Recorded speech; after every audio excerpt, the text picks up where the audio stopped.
कि इतनी सुंदर कन्या को ऐसा भागा पति मिलेगा, तो बेचारे दुख से रो रहे हैं। लेकिन पार्वती क्यों रो रही है? वो हर्ष का आंसू। पार्वती समझ गई कि जिसका वर्णन नारद जी कर रहे हैं वो सारा लक्षण तो केवल शिव जी के पास है, और मैं यही तो चाहती हूँ कि मुझे शिव जी पति के रूप में प्राप्त हो। देखिए, जब पहला विवाह शिव जी का हो रहा था ना, पहला विवाह कन्या सती के साथ, दक्ष की बेटी के साथ, तो विवाह मंडप में दूल्हे के रूप में बैठे हुए थे सारे देवता। जिसे आप लोग बैठे हुए ना, सब बाराती पार्टी बैठा हुआ था। तो पंडित जी मंत्र उच्चारण कर रहे थे। एकाएक पंडित जी ने कहा दूल्हे से कि दूल्हे राजा अपने बाप का नाम बतलाइए, तब मैं आगे मंत्र पढ़ूंगा। तो शंकर भगवान कहते हैं, पंडित जी सारी दुनिया का बाप तो मैं ही हूँ, भला मेरा बाप कौन रहेगा? मेरा बाप कौन रहेगा? तो पंडित जी गर्म हो गए। पंडित जी कहते, देखिए हमसे मजाक मत कीजिए, हमसे मजाक करने का आपका अधिकार नहीं है। बोलिए पिता का क्या नाम है? तो शंकर भगवान कहते, मैं सच बोलता हूँ, झूठ नहीं बोलता हूँ, मेरा कोई पिता नहीं है, सबका पिता मैं ही हूँ। तो पंडित जी कहते, बड़ा बेवकूफ आदमी है मन में। अरे बिना बाप का कोई आता है क्या?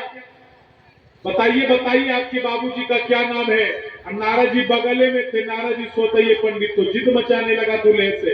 अब दूल्हा इतना बौराहा है कि थोड़ा सा मूड खराब हुआ तो ब्याह भी नहीं करेगा, मंडप भी उखाड़ेगा और चला भी जाएगा। तो मुझे ही मोर्चा संभालना होगा। तो नारद जी दौड़े हुए आए और शिव जी के बगल में बैठ गए। अब कान में धीरे से कहते हैं, आप अपने पिता का नाम बतला क्यों नहीं देते? तो शंकर भगवान नारद जी की तरफ देखते, कहते, मैं किसका पिता हूं? मैं तो सबका बाप हूं ना नारद जी। तो मेरा कौन बाप है जो मैं नाम बतला दूं? अरे पंडित को बतलाता हूं कोई मानता ही नहीं है। नारद जी कहते, देखिए काम से काम निकालना है, किसी के भी बाप का नाम बोल दीजिए, काम हो जाएगा, बात खत्म। तो शंकर भगवान कहते, किसी के बाप को मैं अपना बाप बना लूं? नारद जी कहते, मेरे कहने का ये मतलब नहीं है। भगवान कहते, आप जाओ, मुझे जो बोलना होगा मैं बोल दूंगा। तो नारद जी गए तो शंकर भगवान ने कहा, सुनो पंडित, मेरे बाप का नाम है बिरंची। याद कीजिए थोड़ा, याद रखना है, मेरे बाप का नाम बिरंची। पंडित जी मंत्र पढ़ने लगे। अब 2-4 मंत्र पढ़े तब फिर चुप हो गए। कहते, दूल्हे राजा अब आपको अपने बाबा का नाम बोलना पड़ेगा, बाबा का नाम बोलिए। तो शंकर भगवान कहते, आपको पता है बाप का नाम कितने मेहनत से खोजने के बाद आपको बतलाया, और अब आप बाबा का नाम पूछने लगे। तो नारद जी फिर वहां से हिलने डोलने लगे। तो शंकर भगवान कहते, आप वही रहो, मुझे जो बतलाना होगा मैं बतलाऊंगा। शंकर भगवान कहते, सुनो पंडित, मेरे पिता का नाम बिरंची और बाबा का नाम विष्णु है। बाबा का नाम विष्णु। पंडित जी मंत्र पढ़ने लगे। अब कुछ देर मंत्र पढ़ने के बाद फिर चुप हो गए। नारद जी को लगा तीसरा तो कोई है नहीं, ये पंडित क्यों चुप हो जाता है बीच बीच में? तो नारद जी हिलने लगे। भगवान कहते, आप बिल्कुल डोलो मत, जमे रहो, मुझे जो बोलना होगा मैं बोलूंगा। तो शंकर भगवान ने कहा, तीसरा तो कोई नहीं, तीसरा तो मैं ही हूं। तो कहते, सुनो पंडित, परबाबा का नाम पूछा। कहा कि बोलिए दूल्हे राजा, आपके परबाबा का क्या नाम है? शंकर भगवान कहते, परबाबा का नाम मैं कहां से लाऊं? बाप का नाम, बाबा का नाम, परबाबा का नाम। शंकर भगवान कहते, सुनो पंडित, मेरे बाप का नाम बिरंची, बाबा का नाम विष्णु, और उन दोनों का बाप मैं हूं। हो गया ना परबाबा?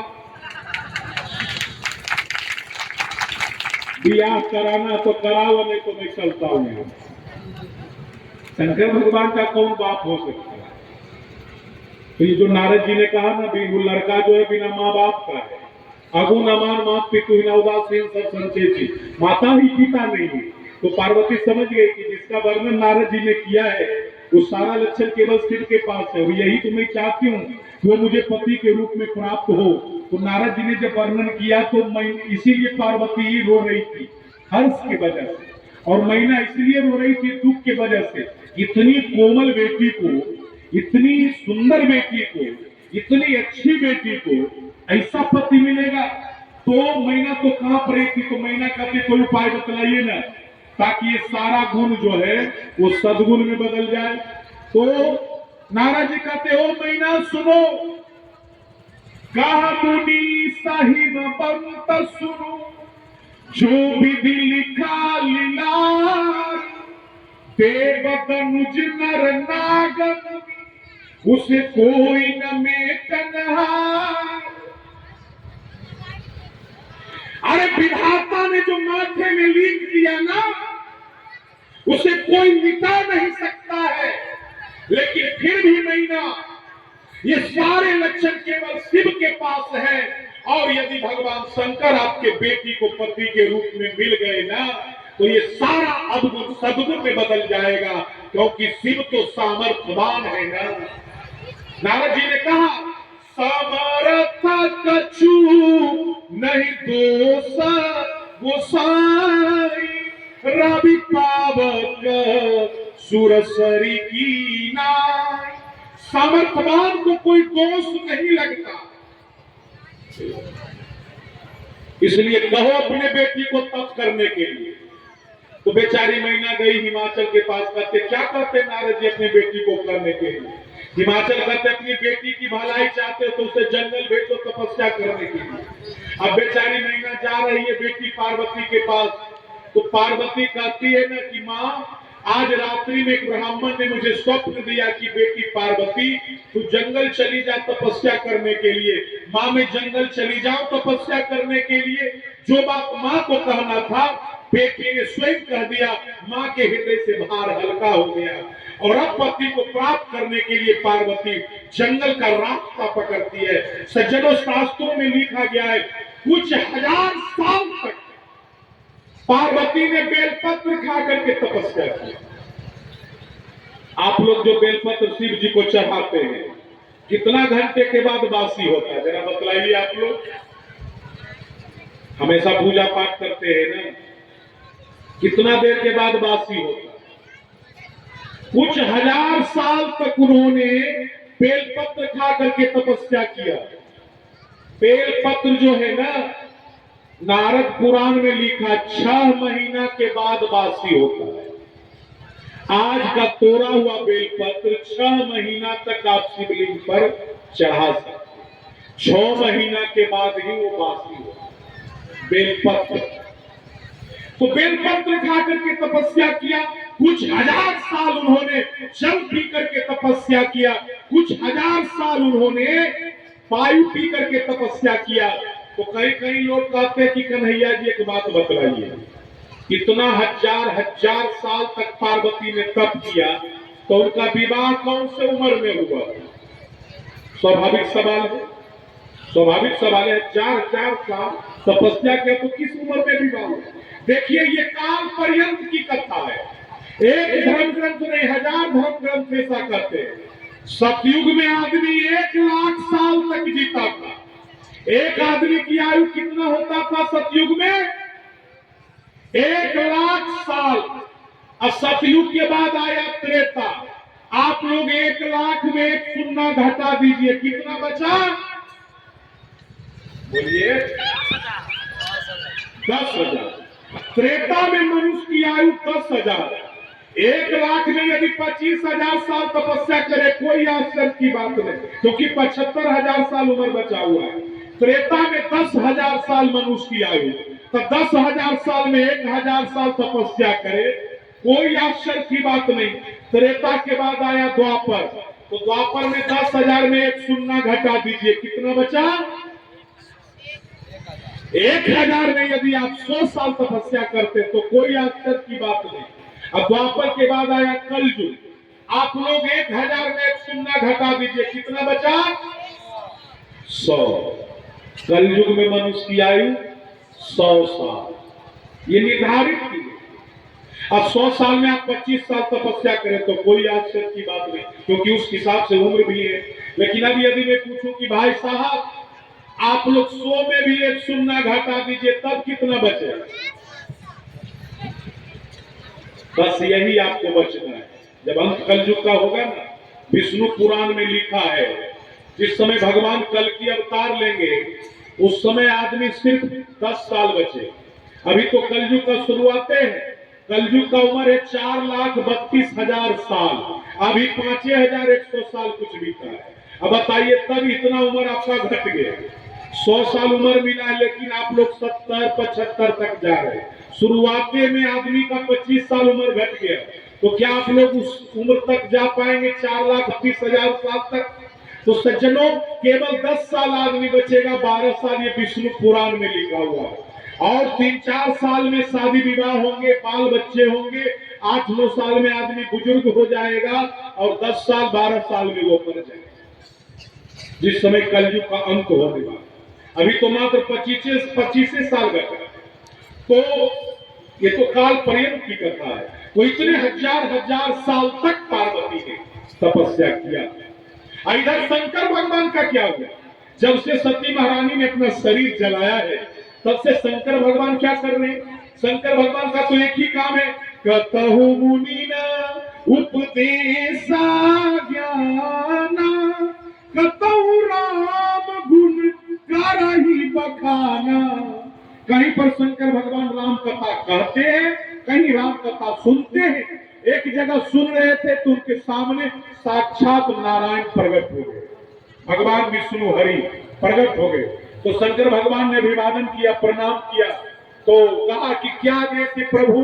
तो भगवान ने कहा, हे शंकर भगवान, यही मेरा निवेदन है आपसे कि स्वर्ग में सारे देवताओं का विवाह हो गया है, अब केवल आप ही कुमारे बचे हैं। इसलिए जब आपको निमंत्रण पत्र आएगा हिमाचल के यहाँ से, तो आप विवाह कर लेना, स्वीकार कर लेना। शंकर भगवान कहते, नहीं प्रभु, एक बार मैंने विवाह करके देख लिया, अब मुझे दोहरा करके विवाह नहीं करना। एक बार विवाह करके देख लिया, दोबारा विवाह मुझे नहीं करना है। भगवान कहते, वो तो आपको करना ही पड़ेगा। दुनिया के सबसे बड़े निष्काम कर्म जोगी है भगवान शंकर, सबसे बड़े निष्काम कर्म जोगी है भगवान शंकर। और भगवान जबरदस्ती विवाह करवाते दोबारा। क्यों?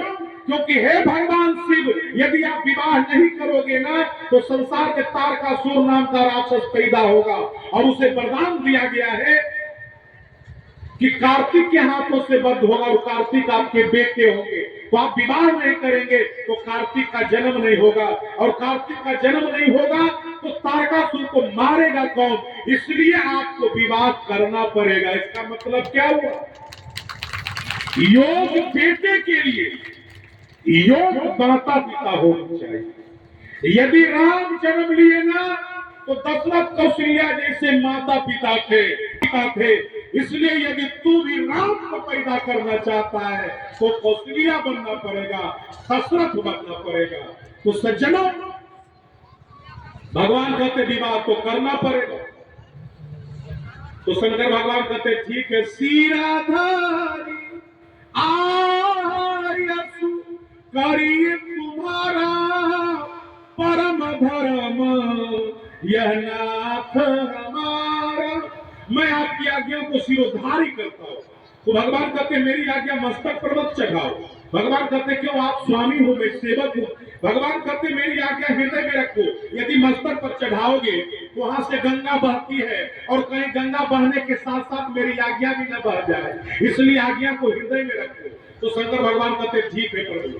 और भगवान अंतर ध्यान हो गए। जब भगवान अंतर ध्यान हो गए ना, तो सप्त ऋषि का आगमन होता है। तो शंकर भगवान आदेश देते हैं सप्त ऋषियों को, और कहते हैं आप जाएं। भगवान विष्णु ने कहा है मुझे विवाह कर लेने के लिए पार्वती से, लेकिन जब तक प्रेम परीक्षा नहीं होगा, परीक्षा में पार्वती पास नहीं होगी, तब तक मैं विवाह नहीं करूंगा। इसलिए जाइए आप लोग परीक्षा करने के लिए। तो सप्त ऋषि गए पार्वती का परीक्षा करने के लिए। बेचारी पार्वती तो जगदम्बा है ना, गोस्वामी जी ने लिखा है मानस में जगदम्बा के लिए। जब सप्त ऋषि पहुंचे ना, तो उन्होंने क्या देखा? जगदम्बा का स्वरूप कैसा है, जगदम्बा का रूप कैसा है? ऋषि न गौरी देखता कैसी, मूर्ति ममता तपस्या जैसी। पार्वती का नक्काशी जैसा स्वरूप है। सारे ऋषियों ने जगदम्बा का जय जयकार किया, और ऋषियों ने कहा हे पार्वती, इतनी छोटी अवस्था में, इतनी सुकोमल अवस्था में आप किसके लिए ये घनघोर तपस्या कर रही है? तो पार्वती कहती है मैं नहीं बतलाऊंगा। आप मैं बतलाऊंगी तो आप मेरा मजाक करोगे। सप्तऋषि कहते कोई मजाक नहीं करूंगा, बतलाओ बेटी। तो पार्वती कहती है मैं असत्य को सत्य में करने का संकल्प किया है। अरे बहते हुए पानी में दीवार नहीं बनाई जा सकती है, मैं बहते हुए पानी में दीवार बनाना चाहती हूँ। बिना पंख के उड़ा नहीं जाता, मैं बिना पंख के उड़ना चाहती हूँ। मैं निष्काम, निर्विकार, निष्प्रही, निर्दोष, निरहंकार भगवान शिव को पति के रूप में प्राप्त करने का संकल्प लिया।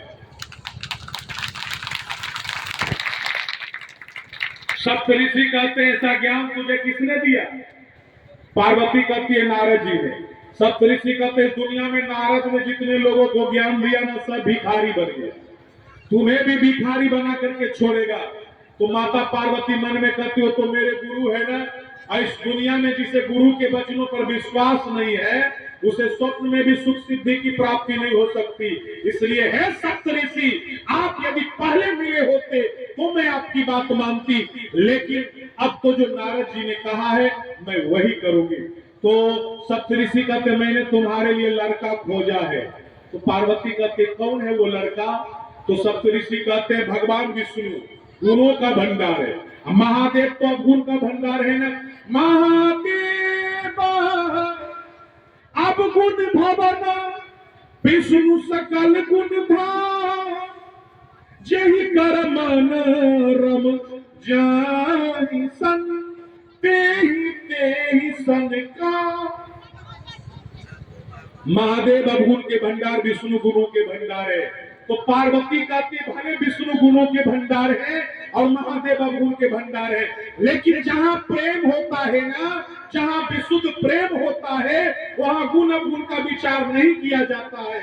इसीलिए मैंने संकल्प लिया है कि मैं मरूंगी जन्म लूंगी, मरूंगी जन्म लूंगी, और जब शिव मिलेंगे तो मैं शांति का अनुभव करूंगा।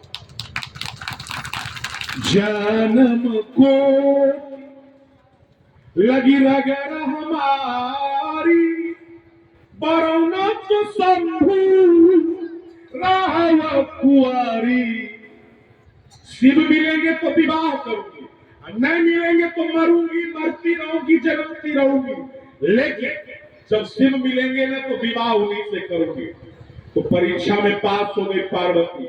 सप्तऋषियों ने आशीर्वाद दिया कि बेटी मैं परीक्षा लेने के लिए आया था, तू पास हो गई बेटी। अब तेरे पिता जब बुलाने के लिए आवे ना तो हट छोड़कर घर चली जाना, तुम्हारी मनोकामना पूरी हुई। चल दिए सप्तऋषि हिमालय को जाकर के कहे अपनी बेटी को बुला लाओ। तपस्या पूरी हुई और पहुंच गए सप्तऋषि शंकर भगवान के पास। और जाकर के जब पार्वती की प्रेम परीक्षा सुनाने लगे ना विशुद्ध कथा, तो शंकर भगवान को समाधि लग गया जब प्रेम कथा सुने तो। और जब समाधि में गए ना उसी समय तारकासुर नाम का राक्षस पैदा हुआ, सारे दैवी समाज को नष्ट करने लगा, भ्रष्ट करने लगा। तो सारे देवता त्राहिमाम करते हुए ब्रह्मा जी के पास पहुंचे। ब्रह्मा जी कोई उपाय कीजिए। ब्रह्मा जी ने कहा एक ही उपाय है, एक ही उपाय है कि कार्तिक जिसका वध करेंगे। अब बापे का बियाह नहीं हुआ है तो आप एक काम कीजिए, आप लोग शिव जी का तपस्या जो है भंग करवा दीजिए, मैं उनका विवाह करा दूंगा।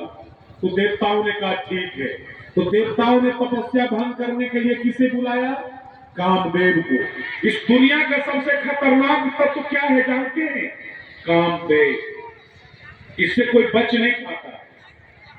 देवताओं ने कामदेव को आदेश दिया कि जाओ शिव जी की तपस्या में विघ्न डालो। कामदेव समझ गया कि इसलिए मेरा वध होगा, अब मैं बचूंगा नहीं, लेकिन मैं अमर हो जाऊंगा। चल दिया कामदेव भगवान शंकर के तपस्या में विघ्न डालने के लिए। जब वो धरती पर उतरा ना, अब थोड़ा सा अपना प्रभाव डाला तो दुनिया में जितना भी व्यक्ति था ना, दुनिया में जितना भी जीव था ना, चराचर में जितना भी जीव था, वो सब काम में, सब काम भोग में डूब गया।